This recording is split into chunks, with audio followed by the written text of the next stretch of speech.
Now for this problem, we're asked to consider the following function: y equals 1/2 times cosine of 2x minus 1. And we're looking at the function, and then if you scroll down, you see that it asks you which statement is true. And it says the domain of the function is from negative 1.5 to 5. Well, that's not true. It looks like, according to the graph, that it's all real numbers. So that's not true. It says that the amplitude is 1.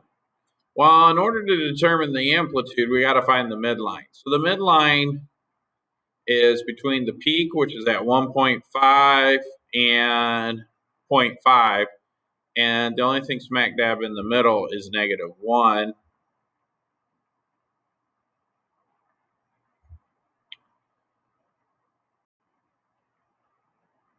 So the distance from here to here is 0.5.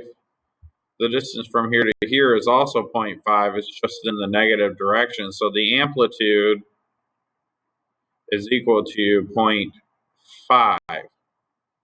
So that's not true.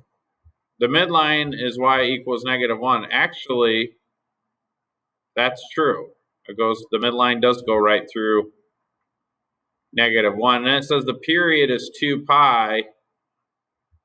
The period can't be 2 pi. How do I determine the period? I go from this peak to this peak. The period is just pi, right? Because I got pi here. One full cycle occurs from 0 to pi. So the period is pi.